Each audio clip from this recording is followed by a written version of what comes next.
नमस्कार, चुनाव की बात में आपका स्वागत है।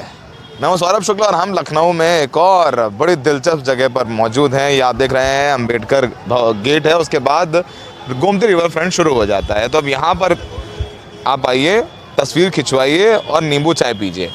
और आज हम लोग बात करेंगे कि बहुजन समाजवादी पार्टी यानी बहन जी की पार्टी क्या कर रही है।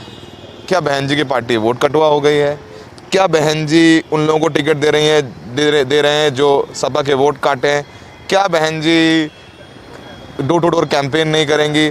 कब तक बहन जी घर पे बैठे रहेंगी? तमाम सवाल हम नहीं पूछ रहे हैं, तमाम जनता ये सवाल उठा रही है। हमारे साथ इस पर बात करने के लिए फैज़ान खान साहब हैं, जो कि राष्ट्रीय प्रवक्ता हैं बीएसपी के। फैज़ान साहब, आज आपने 51 लोगों की लिस्ट जारी करी है, जिसमें से 21 मुसलमान हैं। उसमें से तमाम ऐसे लोग हैं जिनके टिकट सपा ने काटे हैं, जिनका टिकट कांग्रेस ने काट दिया, वो उनको आप टिकट दे रहे हैं। तो अब लोग कह रहे हैं कि बसपा जीतने से ज़्यादा खुद हराने के चक्कर में समाजवादी पार्टी को, इसीलिए इतने मुसलमान दे रही है। दिक्कत ये है सौरभ जी कि बहुजन समाज पार्टी का नारा शुरू से रहा है, सर्वजन हिताय सर्वजन सुखाय। हम उस पर ही चलते हैं और जिसकी जितनी हिस्सेदारी उसकी उतनी भागीदारी। जाहिर सी बात है, हम जब सत्ता में रहे हैं तो 51 सीटों में 21 मुसलमान टोटल। तो देखिए, हम पे पूरी बात बता रहा हूँ, 403 विधानसभा का आपको बता रहा हूँ कि हम लोगों का ये हमेशा से उद्देश्य रहा, जिसका जितनी हिस्सेदारी उसकी उतनी भागीदारी। जाहिर सी बात है, इस उत्तर प्रदेश में मुसलमानों की आबादी 19 से 20% के लगभग है, तो 403 विधानसभा में 80 से 100 उनका हिस्सा बनता है। वो आदरणीय बहन कुमारी मायावती जी हर चुनाव में, चाहे आप कोई भी चुनाव उठाकर देखें, 2007 का देखें, 2012 का देखें, फिर 17 का आप देख लें, 2022 आप देख लें, आने वाले दिनों में भी आप देखेंगे और जो हमारी लिस्ट आएगी, तो हम उस हिसाब से सबकी हिस्सेदारी नियुक्त करते हैं। आदरणीय बहन कुमारी मायावती जी को जो लोग वोट कटवा आप बता रहे हैं और जो लोग ये बता रहे हैं कि हमारे वोट काट रही हैं, उन्हें शायद ये पता नहीं कि जो लोग मुसलमानों को भारतीय जनता पार्टी से डर दिखा के वोट लेने की कोशिश करते हैं और उनकी हिस्सेदारी देने के लिए उन पे ये तोहमत लगाते हैं कि तुम भारतीय जनता पार्टी तुम्हें टिकट नहीं देती इसलिए हम देते हैं, तो फिर भारतीय जनता पार्टी का सबका साथ सबका विकास कैसे हुआ जब वो एक टिकट मुसलमानों को नहीं देती है? वही समाजवादी पार्टी जो कहती है कि मुस्लिम के साथ हम खड़े नजर आते हैं, वो उनकी हिस्सेदारी देने में इतना क्यों संकोच करती है? नहीं, हिस्सेदारी तो वो भी टिकट दे रहे हैं, पर आप उन लोगों को, सुनिए फैज़ान भाई, आप उन लोगों को टिकट दे रहे हैं जिनके वो टिकट काट रहे हैं। जैसे पश्चिमी उत्तर प्रदेश में हर सीट पे 1 या 2 दावेदार है, मजबूत दावेदार है। कोई जिला पंचायत चेयरमैन रहा हुआ है, कोई पूर्व विधायक रहा हुआ है। टिकट तो सबको एक को ही मिलेगा। सबकी, हर मुस्लिम नेता की, मैं जर्नलिस्ट के तौर पर बोल रहा हूँ आपको, मैं जानता हूँ, एक एक नाम बता दूंगा आपको। हर मुस्लिम नेता की इस बार तमन्ना थी कि वो सपा से चुनाव लड़ जाए। जब सपा से टिकट कटा तो बसपा उस इंतजार में बैठी थी कि जैसे टिकट कटे और हम दे दें। जैसे नोमान मसूद, इमरान मसूद के भाई, उनको आपने सहारनपुर देहात से मैदान में उतारा है। इमरान मसूद सपा में आ गए हैं। ऐसे तमाम एग्जाम्पल दे सकते हैं हम। देखिए, अगर ये बात करेंगे तो ये बात तो आपको समाजवादी पार्टी से पूछनी चाहिए कि वो क्यों मुसलमानों के साथ छल करा। हम तो उन्हें टिकट दिए जिनका हिस्सा बनता था। भाई हम तो उन्हें तब मानेंगे। टिकट आपके पास नेता नहीं थे आपके? आपने हमारे नेता, हमने भी टिकट दिए हैं, हमने तमाम टिकट दिए हैं और भी टिकट दिए हैं। और नोमान मसूद साहब अगर हमारे दल से आगे चुनाव लड़ते हैं तो इसमें लोगों को एतराज क्या है? नहीं, हम बोल रहे हैं क्योंकि उनका वो टिकट कटा इसलिए आपने दे दिया, हम ये बोल रहे हैं। अब ये वो भी सपा दफ्तर में लाइन लगाए हुए थे। अब ये तो चीज़ें तमाम तरह से, आप जिस तरीके से समाजवादी पार्टी आज कह रही है कि हम बाई पोलर में भारतीय जनता पार्टी से टक्कर ले रहे हैं, तो किसके दम पे बोल रही है?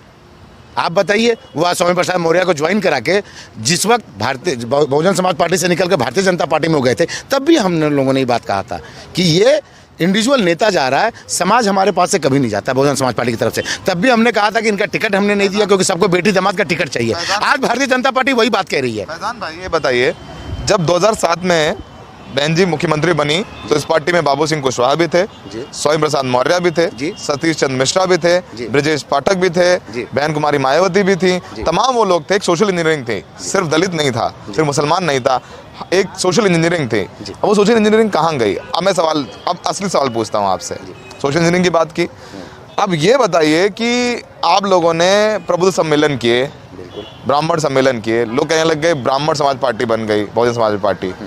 आज 51 में से सिर्फ एक ब्राह्मण को टिकट दिया है। मतलब आपने इतने ब्राह्मण सम्मेलन किए, मतलब कहर ढा दिया सतीश मिश्रा जी ने, मतलब इतनी मेहनत करी है, लेकिन सिर्फ एक टिकट क्यों?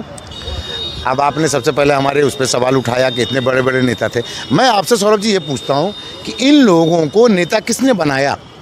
आप इनके इतिहास उठाकर देख लीजिए। जाहिर सी बात है, जब एक पार्टी बड़ी पार्टी हो जाती है, लोग जब आगे चलने लगते हैं, उम्र के हिसाब से उनका परिवार बड़ा होता है, तो वो अब चाहते हैं कि परिवार को हमारा सेटलमेंट पार्टी कर दे। वो पार्टी जब नहीं की, क्योंकि हम समाज के लिए काम करते हैं, ना कि एक इंडिविजुअल बेसिस पे किसी नेता के लिए काम करते हैं। उन्हें जाहिर सी बात है, टिकट के मोह में, लालच के मोह में वो इस दल से उस दल जाते हैं। ये तो दल बदलू है, और इस पर तो बहुजन समाज पार्टी खासा हम लोगों ने कंप्लेन भी किया और कहा है कि ये दल बदलू पे एक कुछ ना कुछ इसमें नियम कानून बनना चाहिए। दल बदल तो आपके पास भी आए रहे, जिनको आपने टिकट दे दिया अभी। मैंने क्या कहा, वो दल बदलू कैसे हो सकता है? अगर उनको टिकट मिल गया होता तब हमने काट के समाजवादी काटा, उनको टिकट मिला ही कहाँ था अभी? वो तो बहुजन समाज पार्टी के पास है। दूसरा, आपने प्रबुद्ध सम्मेलन का, आप बताइए, सोशल को टिकट दिया है आपने, इतने प्रबुद्ध सम्मेलन पूरे जिले में मिश्रा जी ने इतनी मेहनत कर डाली, सिर्फ एक ब्राह्मण को टिकट दिया जी। जिस दिन 403 विधानसभा का टिकट का बंटवारा पूरा बहुजन समाज पार्टी की लिस्ट आ जाएगी, 2007 में आपने लगभग 100 ब्राह्मणों को टिकट दिया था। उस दिन, इस बार भी कह रहे हैं, उस दिन आप हमसे मिल लीजिएगा, बहुजन समाज पार्टी से मिल लीजिएगा, ब्राह्मणों की कितनी हिस्सेदारी हम देते हैं ये आप देख लीजिएगा, 403 में हम कितने देते हैं। एक और बात बताते हैं, चलिए बताइए, लोग ये कह रहे हैं कि अब हर party door to door campaign में आ गई है। समाजवादी पार्टी के अकेले शायद अभी प्रेस कॉन्फ्रेंस करते हैं, अपने बताते हैं कि हम ये करेंगे, स्ट्रेटेजी चल रहे हैं, रथ यात्राएं भी करी हैं पहले, अमित शाह जी कैराना में पसीना बहा रहे हैं, योगी जी भी लगे हुए हैं, प्रियंका गांधी भी, चाहे वो हाथरस हो, चाहे वो लखीमपुर खीरी हो, चाहे वो रथ यात्राएं। बहन कुमारी मायावती, पूर्व मुख्यमंत्री, वो क्यों नहीं निकलती हैं घर से? ये सवाल बहुत लोगों को उत्सुकता है जानने के लिए, उन लोगों को, खासकर जनरेशन को जो अभी आई है, जिसे कहते हैं मिलेनियल्स हैं, उन्होंने वो संघर्ष का दौर नहीं देखा है बहन जी का। जिन्होंने देखा वो जानते हैं बहन जी क्या है।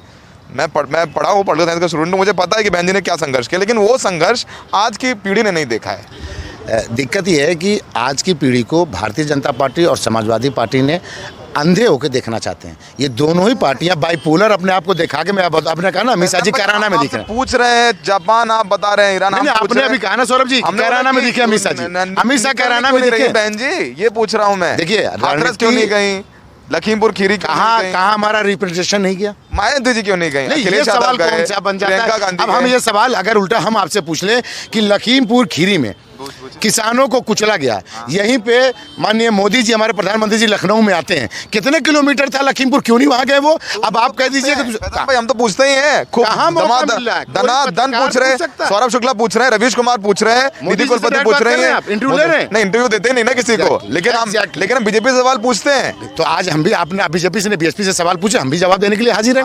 मैं उन नेताओं से बात कहिए, देखिए भारतीय जनता बहन जी क्यों नहीं निकलती, लोग पूछ रहे हैं। आज की जनरेशन सोचती देख रही है, कह रही है कि बहन जी तो निकलती नहीं। जिन्होंने पहले देखा है वो कह रहे हैं कि नहीं बहन जी वोट देता है। आपका जो वोट बैंक है वो अभी भी इंटैक्ट है। मैं कह रहा हूँ एक जर्नलिस्ट के तौर पे कि वो बिल्कुल इंटैक्ट है। उसके लिए ना चंद्रशेखर इंपॉर्टेंट है, ना मायावती, ना प्रियंका। वो कह रहे हैं हम बहन जी को वोट देंगे।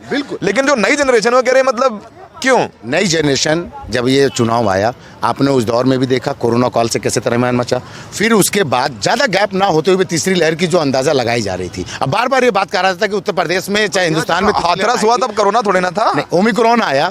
हाथरस जब कांड हुआ, आदरणीय बहन कुमारी मायावती जी ने अपना रिप्रेजेंटेशन भेजा, हमने आवाज़ बुलंद की। हाँ, ये हो सकता है कि हम दिखावा की राजनीति से दूर रहते हैं। जिस तरह से भारतीय जनता पार्टी आज कैराना में जाके तुष्टिकरण की राजनीति करती है, बहुजन समाज पार्टी से एक्सपेक्ट कर रहे हैं कि हम भी जाति ध्रुवीकरण, तुष्टिकरण की राजनीति करें। बहन जी लगता है बहुजन समाज पार्टी जीतना नहीं चाहती है। बहुजन समाज पार्टी 10 मार्च को दिखा देगी उत्तर प्रदेश की जनता, आज जो समाजवादी पार्टी, भारतीय जनता पार्टी तुष्टिकरण और जातिवाद की राजनीति करिए। हम महंगाई, बेरोजगारी, नौजवान, किसान, गरीबी पे काम कर रहे हैं। सर मैं इतने बढ़िया प्रवक्ता इन्हें सोचा बहन जी क्यों निकलती है, तो वो मोदी जी पे चले गए। फिर हमने फैजान भाई से पूछा कि बीएसपी में इतने मुसलमानों क्यों टिकट दे रही हो, कह रहे 403 आने दो। फिर हमने फैजान भाई से पूछा, हमने प्रभु सम्मेलन किया 51 में सिर्फ एक ब्राह्मण को देखा, भैया ने कहा 403। अच्छा एक और सवाल है, फैजान भाई जबरदस्त प्रवक्ता है, हम मान गए आप। नहीं सुनो तो मेरी बात तो। फिर अब हम एक सवाल और आ रहा है कि ये बताइए कि अब लोग कहते हैं कि हर पार्टी में परिवारवाद, समाजवादी पार्टी सबसे बड़ा आरोप लगता है। बीजेपी में भी राजनाथ जी के बेटे हों, चाहे वो मेनका गांधी जी के बेटे, तमाम लोग हैं। अब तो बहन जी ने भी अपना जो भतीजा है आकाश, उसके बारे में अच्छा बोला उस दिन जन्मदिन वाले दिन, वो भी एक्टिव हो गए हैं। तो यहाँ परिवारवाद, जो बहुजन समाजवादी पार्टी की एक यूनिकनेस थी कि यहाँ परिवारवाद नहीं है, अब यहाँ भी परिवारवाद। आप बता दीजिए इस उत्तर प्रदेश में, अरे भैया तुम अलग कैसे हो भैया, आप अलग कैसे हैं ये बताइए। बहन कुमारी मायावती जी राष्ट्रीय अध्यक्ष बहुजन समाज पार्टी के, हमारे राष्ट्रीय महासचिव माननीय सतीश चंद्र मिश्रा जी हैं, राष्ट्रीय प्रवक्ता फैजान खान हैं। कहाँ है परिवारवाद? अब अगर आप बात कहें, एक सुन लीजिए, आपने बात उठाई आकाश जी की। आकाश जी लगातार दूसरे राज्यों में अरे मिशन का काम भैया बसपा पार्टी में का तो काम है, कर रहे हैं, पार्टी बसपा में तो है। तो इसका मतलब आपका कहने का मतलब ये है कि आकाश आनंद जी को बसपा में नहीं आना चाहिए था, नहीं क्या आना चाहिए था? मायावती जी के भतीजे हैं, बिल्कुल, तो पार्टी का काम कर रहे हैं। आप बताइए वो कहाँ परिवारवाद नहीं है? ये परिवारवाद कहाँ दिया? फैजान भाई क्या बहन जी ने उन्हें मंत्री बना दिया, बहन जी ने उन्हें राष्ट्रीय अध्यक्ष बना दिया। अभी कोऑर्डिनेटर है क्योंकि काम कर रहे हैं, हम भी कोऑर्डिनेटर हैं राष्ट्रीय प्रवक्ता के साथ। मतलब वो परिवारवाद नहीं है। ये परिवारवाद कैसे हुआ? अगर काम कर रहे हैं मिशन के एक मिनट सामाजिक शैक्षिक आर्थिक अगर हम रूप में काम कर रहे हैं तो परिवारवाद है। अगर पद ले ले, मतलब वो अगर आप चुनाव नहीं लड़ रहे हैं तो परिवारवाद नहीं है, पद ले रहे हैं, पद ले रहे तो परिवारवाद नहीं है। अगर उन्हें टिकट दिया जाता है उत्तर प्रदेश से तो अभी आरोप लगा सकते हैं। अच्छा ठीक है, ये बताइए आखिरी सवाल आपसे, इतने सर्वे आ रहे हैं, भाई हमारा NDTV कोई सर्वे नहीं है लेकिन बाकी चैनल पर हम भी देखते हैं, बसपा को तो मतलब इतनी कम सीटें दे रहे हैं, वोट शेयर भी कम दे रहे हैं, आप बताइए लोग। अच्छा एक और सवाल आ गया याद फैजान भाई, अभी एक आपके मुजफ्फरनगर में एक नेता थे, बड़ा रो रहे थे, उन्होंने कहा कि भाई हमारे 67 लाख रुपए ले लिए बहन जी ने और फिर टिकट काट दिया। अब ये पैसे लेने का आरोप लगता है बसपा पे, ये कौन लोग हैं ये जो खुल के इतना बोल देते हैं बहन जी के बारे में? एक चीज़ बताइए, टिकट मिलने पे कोई आरोप नहीं है, टिकट ना मिलने पे तो ये जब राजनीतिक द्वेष होता है, लोगों की अपना लालसा होता है कि मैं टिकट मिल जाए, नहीं मिलता है तो कुछ लोग आरोप लगाते हैं। जिस तरह समाजवादी पार्टी के बाहर कोई आत्मदाह करने निकल गया, कोई आत्मदाह करना समाजवादी पार्टी से चला गया, थोड़ी ना कह रहे पैसे लिए मेरे, वो कह रहे मेरे 67 लाख रुपए लिए। यही धारणा वो लोग बना देते हैं कि सबसे अच्छा आरोप यही लगा दो उनके ऊपर। आज तो कोई प्रूफ नहीं कर पाया। स्वामी प्रसाद मौर्य जी भी जब निकले तो यही आरोप लगाए थे। असलियत क्या थी सबको पता चल गया कि टिकट के लिए बेटे को नहीं मिला इसलिए। क्या दूसरा बात आपने कहा भी इसका सर्वे पे मेरे पास भी, माने सत्येंद्र मिश्रा जी के पास भी, बहन जी के पास तो वो लोग जा नहीं पाते हैं। इन सबको पैसे चाहिए था, आपको सबको विश्वसनीयता, आपको सर्वे पे पता है, आपने देखा होगा सी वेटर का स्टिंग ऑपरेशन आप सब ने देखा। इन लोगों ने पूरे 25 करोड़ की आबादी को 6000 में और एक वैन में बैठ के पैसे के हिसाब से अपनी वो कर देते। आप बताइए 2007 में किसने हमें कहा था बहुमत की सरकार बनाएंगे?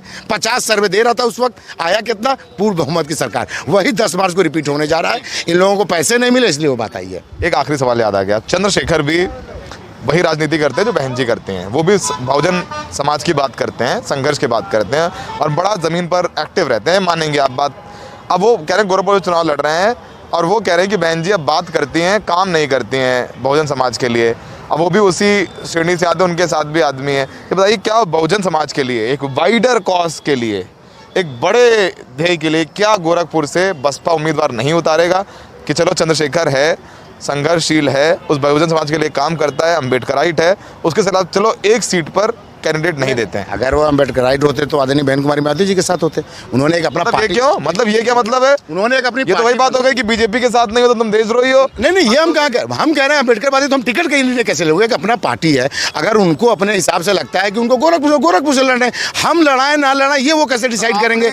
मैं तो अब सहारनपुर से है, एक मिनट, ये हाईलाइट होने की एक बस परंपरा है। आप बताइए वो सहारनपुर से है, सहारनपुर से क्यों नहीं चुनाव लड़ जा रहे हैं? वो गोरखपुर चले गए, उन्हें पता है असलियत क्या है। भैया तो हम बोल रहे हैं कि चलो बहुजन उस समाज के बड़े हित के लिए क्या आपकी पार्टी सोच सकती है? मैं ये पूछ रहा हूं। अच्छी चीज काम करे, लेकिन पॉलिटिक्स में ये बात, राजनीति में आप नहीं कह सकते कि उनके जगह पे कोई ना उतारा जाए, ना किया जाए, ऐसी कोई बात नहीं कर सकते हैं आप। अब हम तो उनसे सलाह दे रहे हैं कि वो बहुजन समाज पार्टी को मजबूत करते रहे। क्या जरूरत है चुनाव लड़ने की? लोगों में जाए, मिशन को बढ़ाएं। ठीक है, ये बढ़िया जवाब। एक बहुत जबरदस्त प्रवक्ता मिल गया है बसपा को, ठीक है, सवाल कुछ पूछिए, भैया ने सोच लिया कि जवाब क्या देना है। आप पूछिए बीजेपी के बारे में, बसपा के बारे में तो बोलते हैं मोदी जी से पूछो जाकर। हमने पूछा भाई आपसे पूछो तो कह रहे नहीं मोदी जी से पूछो, लखीमपुर क्यों नहीं गए। हमने पूछा मायावती जी क्यों नहीं गए, तो बोल रहे हैं मोदी जी से पूछो। खैर बड़े बढ़िया बात की उन्होंने और बताया है कि बसपा क्यों वोट कटुआ नहीं है। बहन कुमारी मायावती जी का एक स्टाइल है अपने काम करने का, और जिन लोगों ने उनका संघर्ष नहीं देखा है वो ज़रूर वो तमाम किताबें पढ़ें जो उनके ऊपर लिखी गई हैं। मायावती जी का संघर्ष जरूर पढ़े। वो शिक्षिका थी, लाठी भी खाई हैं, डंडे भी खाए हैं, जेल भी गए हैं, और जो लोग उस दौर के थे उनको ये गेस्ट हाउस कांड भी याद होगा। तो ज़रूर बहन कुमारी मायावती जी के पढ़ें, वोट चाहे जिसको भी दें, लेकिन किसी का संघर्ष है तो उसके बारे में ज़रूर मालूम होना चाहिए, क्योंकि हर कहानी का एक इतिहास होता है। बहन जी की भी कहानी है, चले या ना चले, लेकिन एक ज़बरदस्त कहानी है उनकी। सहयोगी राजेश गुप्ता के साथ लखनऊ में सौरभ शुक्ला, NDTV इंडिया।